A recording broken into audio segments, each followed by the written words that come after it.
When you hear Genghis Khan, you probably imagine a sword-swinging warlord galloping across deserts, yelling in Mongolian, with lightning flashing in the background.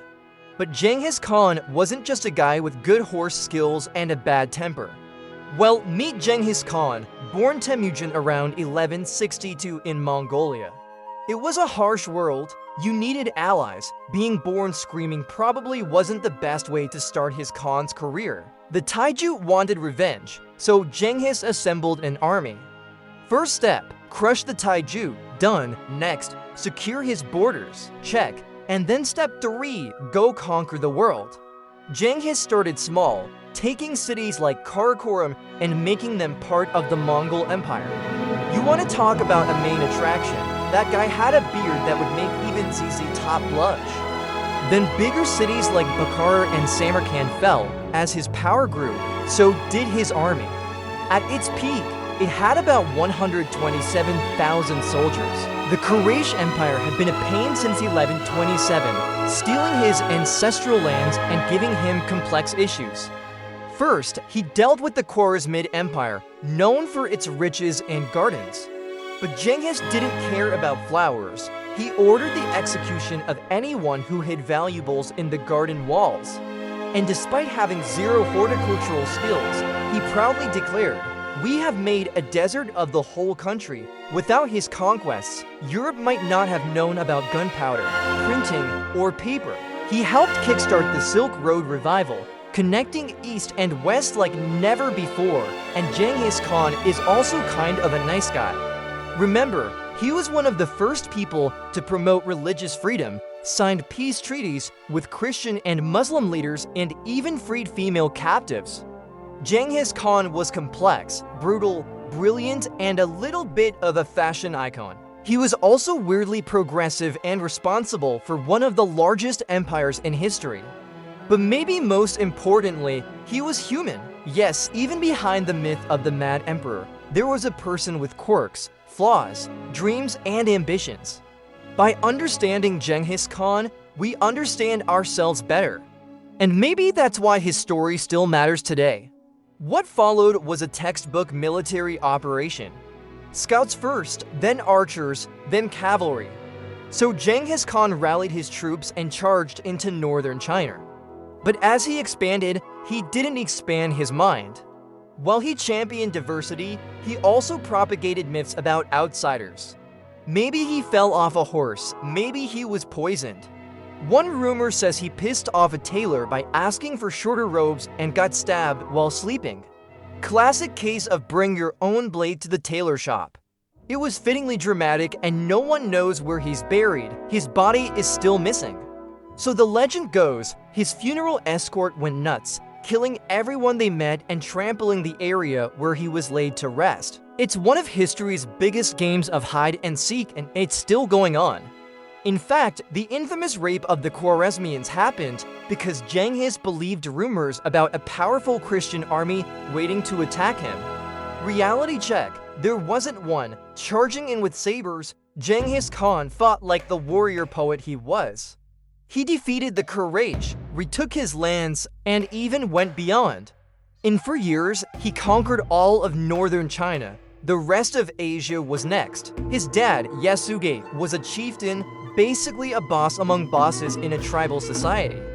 In 1221, he ordered the destruction of forests near his capital city, sparking massive dust storms and turning the once fertile lands into a desert. Today, Mongolia suffers from desertification, and scientists blame it on Genghis Khan's mismanagement of resources. And he kept his word, but resistance often meant brutality. Entire cities were wiped out.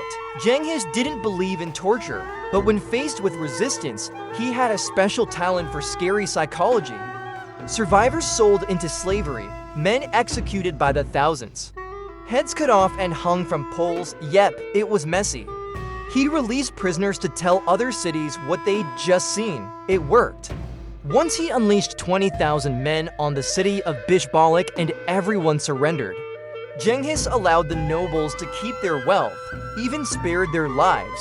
Later, a chronicler who recorded the event called it the most orderly pillage in the world. That's marketing for you. But after Temujin's mom ate some poisoned meat, courtesy of a rival tribe, old man Yasuge kicked the bucket. Under his rule, scholars, doctors, and engineers were spared during conquests. In fact, he set up one of the world's first postal systems, no more waiting weeks for letters. With the yam, a writer could deliver a message in less than 10 days anywhere in the empire. He established religious tolerance, legal reform, and even outlawed kidnapping. Who knew Khan could be so progressive? He hunted, fought, led, he even married a girl named Borte. That's Bort, not like the drink. This was real love. They went in secret and then Bort got taken by rival raiders. Classic rom-com, right? Those guys later became sworn enemies, classic rom-dramedy. He was a strategist, a visionary, a unifier, and yes, a little bit of a drama king. He also shaped history in ways we still feel today. From international law to global cuisine, yes, really. So let's strap on our saddles and dive into the bizarre, brutal, and surprisingly brilliant life of one of history's most feared and misunderstood rulers. You ever heard of a baby so stubborn, he wouldn't stop crying until his dad came back? Life was still rough, but Temujin was proving himself in battles. He honed his writing skills, perfected archery, learned to read and write, and most importantly, forged alliances. Then he stomped on it. Everyone got the message. By age 25, he unified warring tribes against the Taijuk clan, winning a huge victory. Finally, recognition as a leader arrived. In 1201, after years of scheming and fighting, Temujin was summoned to a meeting with rival leaders. Tensions were high, swords were sharper, and suddenly Temujin rose, ripped his fur hat, threw it on the ground and said, "My grandfather was like that hat." He was small but great. He sent embassies everywhere demanding submission. Cities could avoid battle if they gave up peacefully. Temujin was now recognized as the overlord of all Mongolia. But that title meant nothing without an awesome name. So he took the title Genghis Khan, which means ocean-going ruler or universal ruler. History debate that in comments. In the meantime, he had to deal with enemies, lots of enemies. While Genghis built his army, he also built his brand. He wasn't just a destroyer, he was a developer. Now, some might think Khan had too much hair, but let's face it, his style was unmatched. Well, besides being super interesting, his influence is everywhere. His empire reached from the Pacific Ocean to the Caspian Sea. It covered 8% of the world's land. In 1218, he set his sights on China. His campaigns were brutal, but his impact on the environment, not so much. After defeating China, he turned his attention to the Middle East. The fun didn't stop there. By 1227, Genghis Khan died. No one knows how. So why should you care about Genghis Khan today? Well, that's it for now, friends.